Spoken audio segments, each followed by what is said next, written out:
Hello साथियों, नमस्कार। आपका स्वागत है डीएनएस एग्ज़ाम वॉरियर्स में।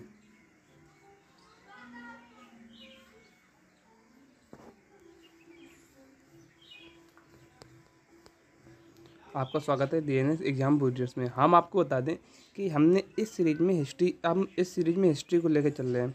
तो हिस्ट्री की कुछ क्लासेस हमने पहले की थी शुरुआत में, और उसकी क्लासेस इसके बाद थानेश्वर के पुष्पभूति वंश से आगे की सारी क्लासेस रह गई थी।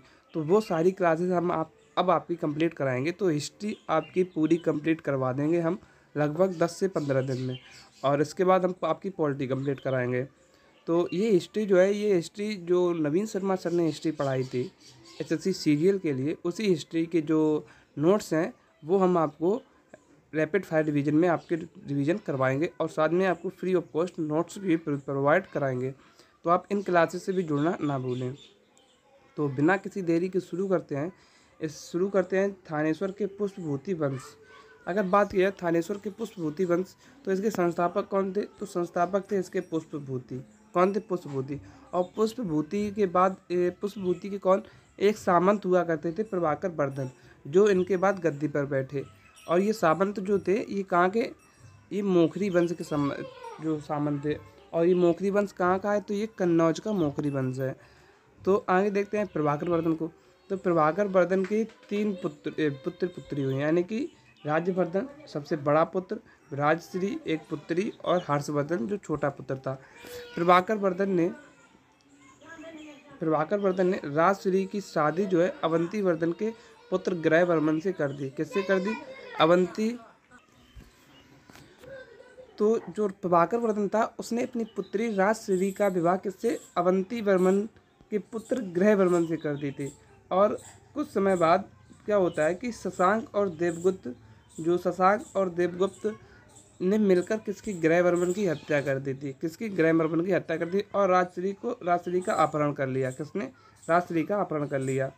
आगे देखें, प्रभाकर वर्धन के समय हूणों का आक्रमण किया गया था, जिसका दमन करने के लिए राजवर्धन को भेजा गया था। क्वेश्चन पूछता है कि हूणों का आक्रमण किसके समय हुआ था? प्रभाकर वर्धन के समय हुआ था। और राजवर्धन ने बदला, जो राजवर्धन का बड़ा पुत्र था, तो जब इनकी बहन का अपहरण हो गया था, तो इसका बदला लेने के लिए ये गए थे, और उन्होंने बदले में देवगुप्त की हत्या कर दी थी। किसकी? देवगुप्त की।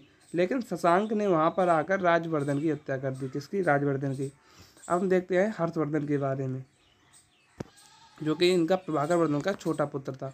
तो हर्षवर्धन 606 पर गद्दी पर बैठा और 647 एडी तक रहा, और यह 16 वर्ष की अवस्था में बैठ गया था गद्दी पर। इसका जन्म हुआ था 590 एडी में। गद्दी पर बैठा तो 606 एडी में, और इसका जो सेनापति था उसका नाम था सिंहनाद।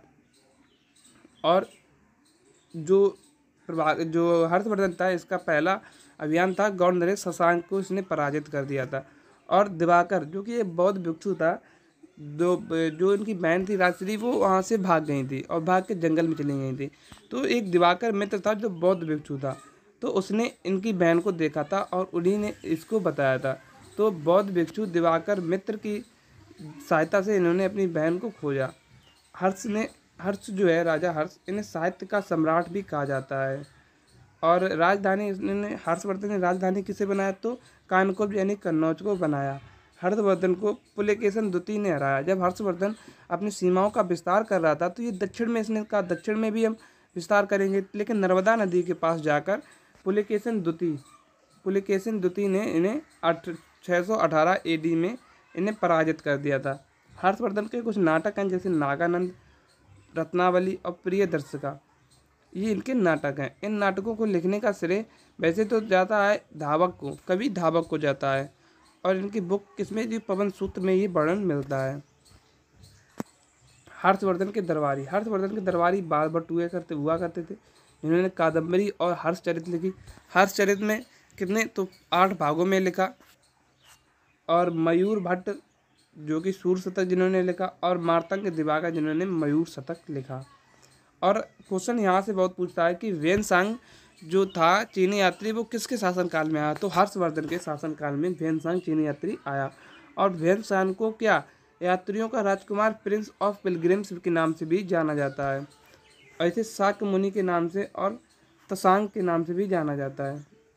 और ये 630 से 645 तक भारत में रहा, 15 वर्ष भारत में रहा, जिसमें 18 महीने इसने नालंदा में महायान शाखा का अध्ययन किया। अगर हम बात करें नालंदा की, तब नालंदा की जो शिक्षा की व्यवस्था थी वो बहुत अच्छी थी, कि यानी कि प्रत्येक 5 बच्चे पर एक शिक्षक हुआ करता था। तब उसके कुलपति जो थे वो कौन थे? शीलभद्र थे उस समय कुलपति। और जो भेनसांग था उसने अपना यात्रा वृतांत किसने? तो सीयू की पुस्तक में लिखा। और व्यापार का महत्वपूर्ण केंद्र किसे? कन्नौज को बताया। दक्षिण में महत्वपूर्ण क्या था? कांची था। हर्ष की सेना को क्या? तो चतुरंगिणी कहा जाता था। हर्ष का नाम क्या इसने? तो शिलादित्य नाम बताया अपनी पुस्तक में, सीयू की पुस्तक में। अश्वसेना का सेनापति कौन? कुंतल हुआ करता था। और इसके जो कार्य थे वो महामोक्ष परिषद इसने 2 बार आयोजित किया, यानी कि प्रत्येक 5 वर्ष में ये 1 बार आयोजित होती थी। तो इसने 2 बार आयोजित की, एक प्रयाग में और एक कन्नौज में, महामोक्ष परिषद, जहाँ ये सबसे ज़्यादा दान करता था। दूसरा, इसने कुंभ मेले की शुरुआत की। और कुंभ मेले की शुरुआत कैसे? 4 जगह पर की। कहाँ? 4 जगह पर, एक प्रयाग में, एक हरिद्वार में, एक नासिक में और एक उज्जैन में। इन 4 जगहों पर इसने कुंभ मेले की शुरुआत की। और इस वर्ष भी कुंभ लगने जा रहा है। और आज की क्लास को यहीं पर समाप्त करते हैं। और जिसकी पीडीएफ आपको चाहिए तो मेरे Telegram channel DNS exam warriors को ज्वाइन करें, वहाँ पर आपको फ्री ऑफ कॉस्ट पीडीएफ मिल जाती है। तो मिलते हैं कल एक नेक्स्ट वीडियो में, तब तक के लिए जय हिंद, जय भारत।